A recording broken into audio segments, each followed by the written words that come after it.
What is good, y'all? What is good? This is your girl, Nala-Ife, for Nala the Neptunian. And I just thought I would come in with a toxic rant, okay, about the current transits that are taking place right now. The sun is in Aries, okay? You guys understand that Aries season came in with a bang, okay? We are not missing any type of ground, period, okay? We got this going on. Wow. Pluto has just touched down in Aquarius, the planet of transformation, the planet of destruction and rebuilding, okay? The planet that don't give zero fucks about what you're talking about, because if this is something that prevents you from gaining control and power over your life, we're going to continue to drag the situation, okay? Until you learn to harness that, which is your power to control your world, your reality, and your circumstances. And that bad boy just entered the sign of Aquarius. Aquarius is the collective conscious. It is the community. It is, just like the name implies, the collective of us, what we're conscious of at the same time. And we have Pluto just touching down in Aquarius, okay? This is also paired with Saturn touching down, and this Saturn's been now in Pisces for a little over a week and a half or so. Okay. Saturn's the planet of structure. Okay. Saturn, very similar to Pluto, is a taskmaster. And if something's not built on sturdy foundation, if it's not strong, bitch, Saturn is knocking it down, because Saturn isn't knocking it down just to be doing so, even though we can feel that way. A lot of us feel that way, respectfully, right? But Saturn's heavy and it's intense. It's a cold heaviness. Okay? Pluto is a vibration. It is psychological. It is something that pulsates destructive energy, or remolding, constantly building energy until one learns how to harness the power, where the ability to harness belongs to Saturn. And Saturn's ability to harness is based on having a solid foundation, a solid structure, as Saturn rules for all of us, our skeletal system, our teeth, our skin, our hair. Even though Leos are known for the big, beautiful hair, Leo's more heart-centered, okay? And we can even see that in the parallel with Aquarius, being that Aquarius does rule the veins and the vascular system, okay? The flow of blood, right? And fluids throughout our body, okay? The electricity, the travel of information, even from the various organs that we have to fulfill our bodies, right? Saturn, as it relates to its planetary influence, is what gives us the structure, the material, the materiality to even be here. Without the tenets of what Saturn rules, we wouldn't have a measurement of what allows us to materialize in what appears to be solid. None of us are really solid. We're constantly moving, okay? It's just we're moving slow in this dimension that we call the 3D, or our world, or some people call it a simulation.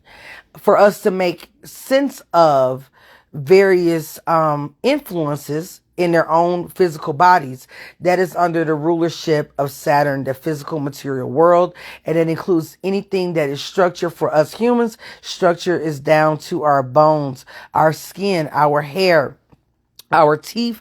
And believe it or not, Saturn also plays a critical part because your nerves flow through your muscles and your bones, okay? And your bones actually clean your blood. So Saturn is very important to the overall structures of the body, okay? Given the mythology and its rulership, okay? That energy, that bad boy, that signature is in the sign of Pisces. What is Pisces? Pisces is the collective unconscious, okay? It is what we would consider to be the influence of the undoing. This is the point in the zodiac, the oldest sign in the zodiac, in which one can fall into the likeness with everyone else. This is where we become unglued, we become undefined, okay? Which is why this represents the collective unconscious. With the collective conscious, we're still conscious of what makes us different. But with the collective unconscious is, again, an unconscious energy, very much your subconscious, very much Akashic records, okay? This is where no matter who you are and what you are, we can say the basic tenets of one's soul is that it's connected to an oversoul. It's connected to memories. It has an Akashic records. It has lifetimes. Okay. And we've experienced things as individual expressions of a oversoul. We could even be the oversoul expressed out as a fractal in this realm, in this world, in this lifetime, in this simulation.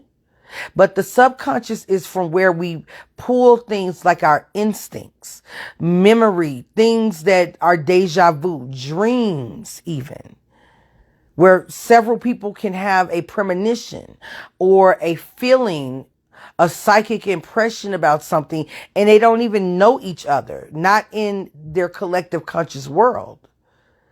But we've seen phenomenon like this in tests and studies when it comes to extra sensory, ESP, extra sensory perception, where people who are especially sensitive, can link up a thought, a feeling, an impression, and they are thousands of miles away from one another, of many different ages, ethnic groups, races, cultures, speak different languages, but they report the same feelings through some sort of connectivity to the supernatural.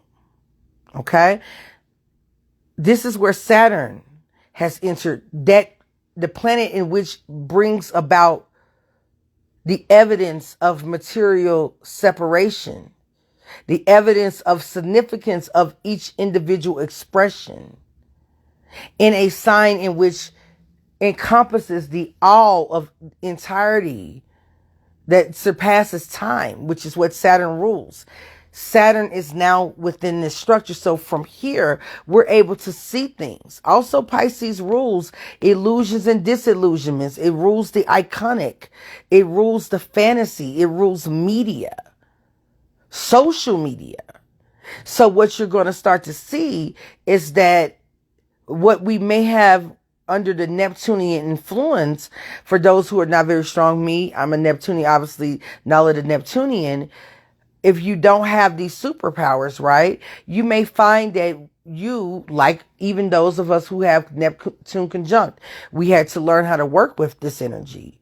You may find that you could be disillusioned about something, which is important for manifestation, but it is a bit problematic in terms of when we still have what appears to be strong influence of this world that impacts other people who may not be on your same wavelength. What that costs someone else.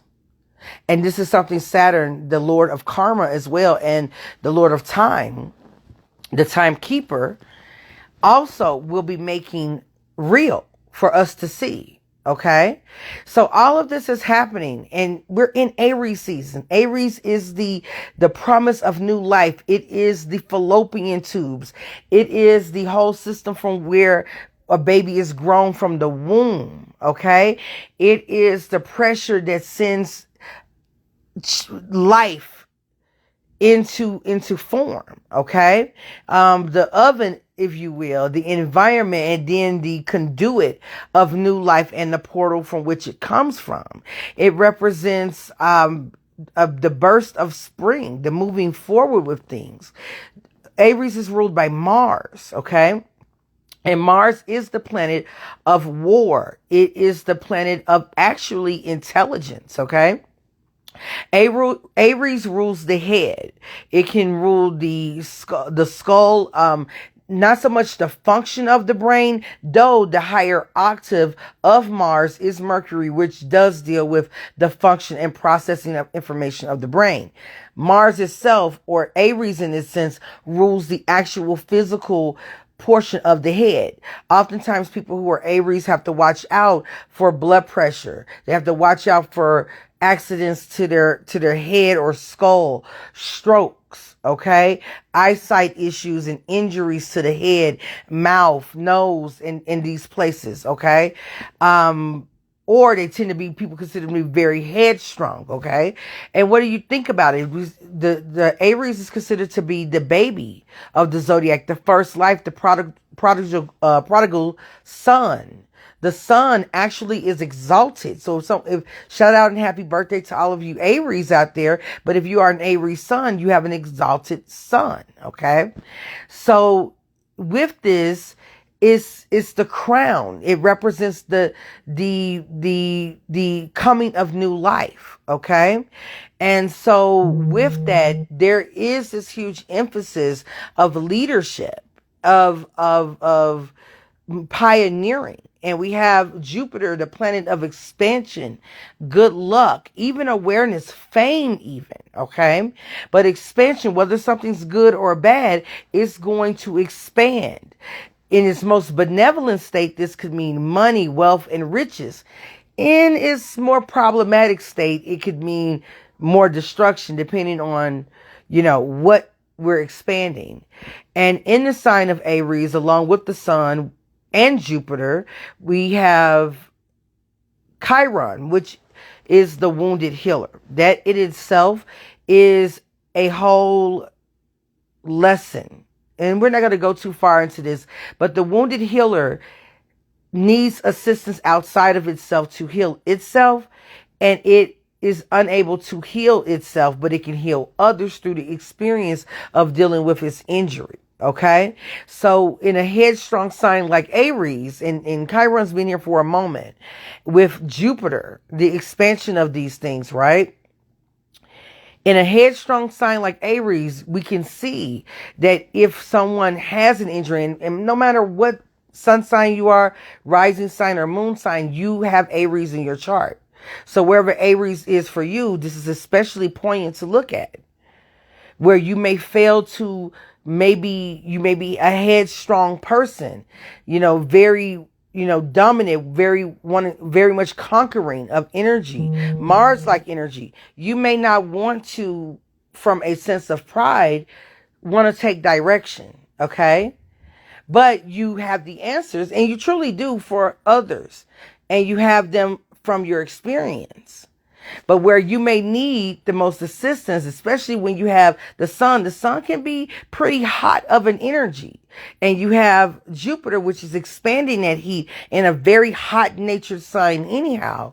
You can see that those Aries natives, or wherever we may have Aries in our chart, with our wounded healer collectively placed here, we could be injuring ourselves in many different areas, and our pride may not allow us, because of that exalted sun, that exalted king or royal energy, to take, heed to things. We may want to push our way, our perspective, okay, if we're unchecked and we haven't started to arise to more of our shamanistic qualities that Aries also is.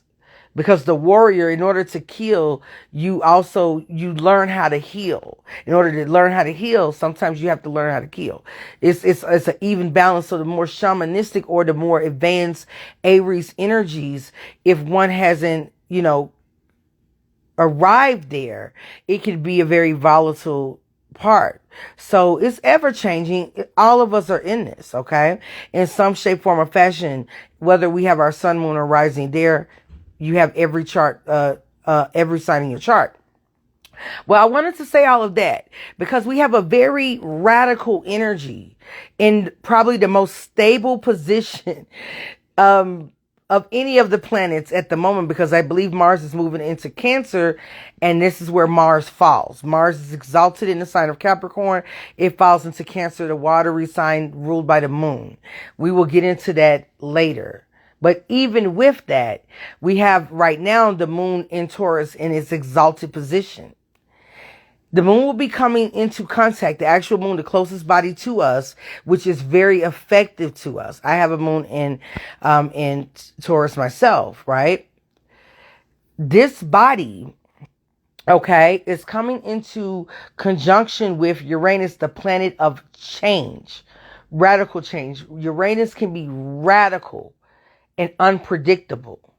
Not only that, we have Venus here. So we almost crave in this season. We almost appreciate in dangerous proportions and levels this desire for change. As things are coming up, we're wanting to see this change. Listen, you're going to have to get used to it. Whenever I'm doing live streams, you're always going to hear some buckling and some wuckling all in the background, okay?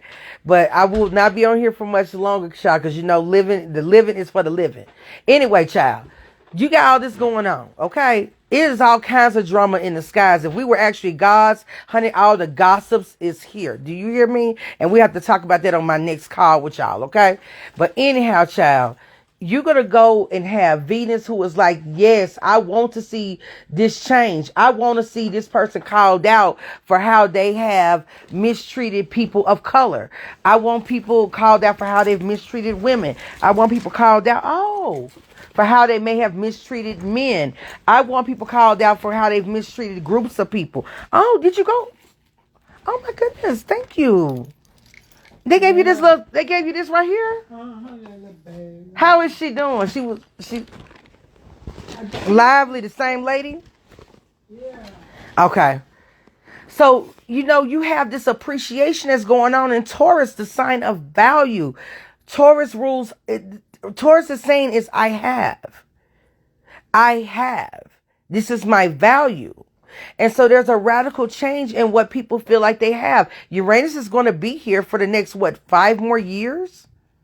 And there's a change in what we have collectively and individually. We want something new. Can you believe it, Taurus? And mind you, Taurus is fixed, and so is Aquarius, but Aquarius is fixed in its radical change.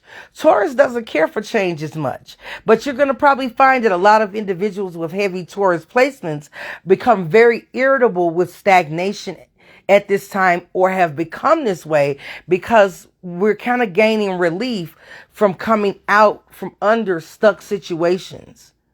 If something's stuck, if it's up, then it's stuck. We don't even want it to stay up. Bring it down so we can keep going somewhere else. Let's move. I don't like these circumstances. I don't like the way this is going. Yes, I may get money from this. As soon as I have enough money, I'm changing my circumstance. This doesn't make me happy. I feel stuck. I feel restricted. Taurus is actually, finally, for those like myself with Taurus placements, and me, I am Taurus Capricorn. So I have quite a bit of trined energies here with Gemini rising, which is why you get all this talkative energy. But anyhow, in getting to the point, you're going to find that people with heavy Taurus energy, sun, moon, and rising, are just annoyed with the status quo. If we don't feel comfortable, you too, whether you have strong Taurus placements or not, if you don't feel like you are being valued, if others don't feel like they're being valued by you, if what you have is not enough for certain people, if what other people have is not enough for you, you're going to see people bucking the system, because what they're going to do is either remove themselves from certain environments so they can go where they are appreciated, or they're going to go where they can learn something that brings them value.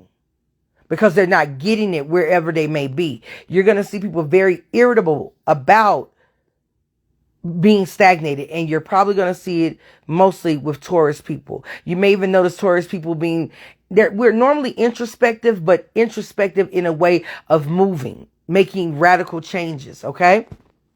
Who you met a year ago is different today. Okay. Who you met 6 months ago is different today. So if you think a person that you met years ago or that's in your family is going to be the same, they have Taurus placements. No. So you may be in for a rude awakening if you are not very familiar with what's going on with the Taurus in your life, or even your own Taurus energy. Well, guess what, kiddos? We have Venus here. So there's a greater appreciation for this energy. People may even seek out the Tauresian energy and understanding, well, how do we cope with these copious amounts of changes? We got Pluto over here about to do the fool in Aquarius with the collective conscious. We got Saturn not playing any types of games in Pisces. We got the sun beaming its light and raring to go, and it's hot, it's angry, and it wants to get things moving, right? In Aries, we got Jupiter expanding everything, bullshit or the good shit. It doesn't matter. And Chiron, the wound is throbbing in Aries, okay? Some of you might even have a headache after I just explained it, because Aries rules the head, literally. Our actions, our thoughts, the things that we're saying, the things that we do without thinking, they come back to us with injuries. Or we find out, that hurt. Ooh, that's sore. That's sore. Ooh, this wound is still infected. I knocked the Band-Aid off. Wow, it is deeply infected. I need to go to the ER. I need triage. That's what we're seeing with the heat on the wound of Chiron in Aries. So you can only imagine with Venus, the planet of appreciation, the planet of value, the planet of love, is going to want a radical change. It's going to want a radical remedy. It's going to want healing so that one can restore its value. Okay? It's going to want to change things until it can feel comfortable and stable. So Venus is not a cool planet. In actuality, Venus is far hotter than Mars. Venus is very hot. So we're speaking of a hot energy in its home sign with a very irritated Uranus. So the manifestations of things that either bring us comfort or don't bring us comfort will be understood. If you are operating with your money a certain kind of way, well, you're going to manifest what that looks like.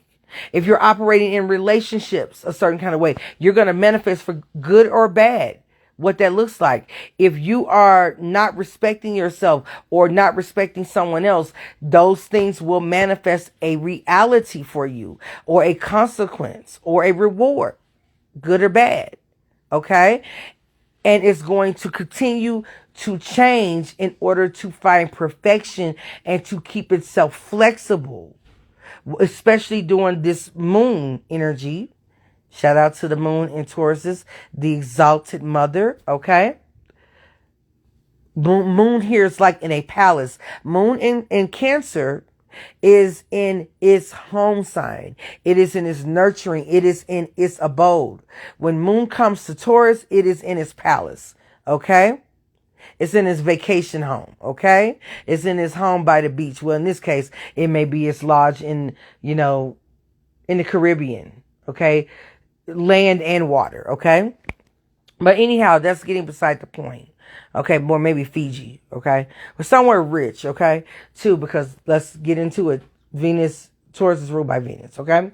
So anyhow, you got this hot planet of appreciation and can be angry if it's not getting its needs met, or not being valued, not being loved or appreciated or cared for or acknowledged. Coming up next to Uranus, and we're seeing this as the moon transits. The moon is picking up all the tea, honey, about what's going down. The conversations are flying in Taurus right now. So get into it. You're going to be seeing ups and downs. This is a very fiery energy. Okay? If your partner is not happy, listen to them. If someone who you care about is complaining about a treatment, don't take it for granted. Make real plans to take care of them or take care of a deficit. If you find yourself uncomfortable, this is not a time to be quiet. Because if you don't express it, it could end up being an explosive argument or outburst out of nowhere. And it still could very well be, but if we lay the foundation for our truth and our honesty now, we can avoid such a severe consequence of holding things back and not stating our truth, and even running the risk of being considered deceptive because one is not being honest about what they desire and what they need, and or they feel like someone is purposely holding back from giving them the value that they deserve because this is what they have. And so you may see people make final decisions in relationships, friendships, even family. And nothing's final, nothing's permanent. But you may see some radical moves in order to obtain that value, in order for one to understand what makes them valuable based on what they have and what they have to give. And if what they have to give is not appreciated, they're either going to be doing the work to improve that thing, or they're going to go again where that thing's appreciated. So a lot of movement, okay? A lot of earthquake energy, a lot of unrest and potential instability. So what is a form of advice, okay? Be comfortable being flexible. If you're going to be making plans at all, make plans A, B, and C. Hear people out. Even if you don't like what someone's saying, even if it feels like they're kind of coming down on you, and they may very well have you all the way effed up. But consider what is being said. Be up on a free game about yourself so you can see from other people's perspective. Look at it from a perspective of being hungry about how you're being perceived and how you're showing up in the world, so you could really make a great assessment of what makes you valuable for not just the world, but most importantly, yourself. And even with that, what makes those around you valuable to you? And does your behavior reflect that? And does their behavior reflect the value that they should, or they should have, or they do have? Okay? So, as much as we're rushing around, I know you got things to do. I got things to do too. You might even bite somebody's head off for saying a certain kind of way that feels abrasive. But there may be a lot of truth in here. And there may be a lot of gems in which you could capitalize off of and be better, richer, because Taurus does rule riches as well. And your legacy could be stronger in your relationships, your marriages, your fiance, maybe you're engaged, sisters, siblings, and brothers, sisters and brothers, siblings, parent, child, mother, daughter, father, son, mother, daughter, father, family units all together, friendships. By listening and even sticking through the arguments and respecting the other person enough to understand if you've went too far, or standing on the respect that you deserve to express yourself, can it be the difference between a loving, flexible, movable, successful, and victorious unit, or one that is completely dispersed and lost amongst the ashes? The South Node, especially, and that's something I didn't mention here, the South Node being in Scorpio, our desires and passions up against our values, Taurus. The North Node being in Taurus. The North Node and South Node will be moving respectfully. North Node into Aries, South Node into Libra. But up until that point, we got a conversation with all of these new transits. Okay? Especially with Mars and Cancer, our home center. So, especially a bit of aggravation in that area. Okay? Of what makes you feel secure. Okay, so sometimes we got to work on our insecurities in order to develop the securities that last a lifetime. And one thing about Taurus is they are built to last. They're for tough. Okay, so whatever the radical changes are, they ultimately are for the betterment of long-term structure and value. Okay, I hope that you make it out on the other side all in one piece and happier and better for it. I'm sure you will, okay? As I most definitely will as well, okay? This is your girl, Nala-Ife for Nala the Neptunian. Get into this season. Taurus season is coming here pretty fast because it feels like we are flying through Aries season. Happy birthday to all of the Arieses, and happy Aries season to Aries sun, moon, or rising, okay? Y'all have a beautiful weekend ahead. Happy Friday, happy Venus Day, happy Day of the Goddess, and y'all have a good one, okay? Again, this is your girl, Nala-Ife for Nala the Neptunian, aka HRH, Queen Regent Isis, okay? Period. Sheba the Specialist, Sekhmet the Great, also known as Lucille Morningstar. Get into it. And most importantly, Nala the Neptunian. It's a pleasure servicing you guys, and I can't wait to meet you up again for another toxic rant. Okay? Y'all have a good one. Peace.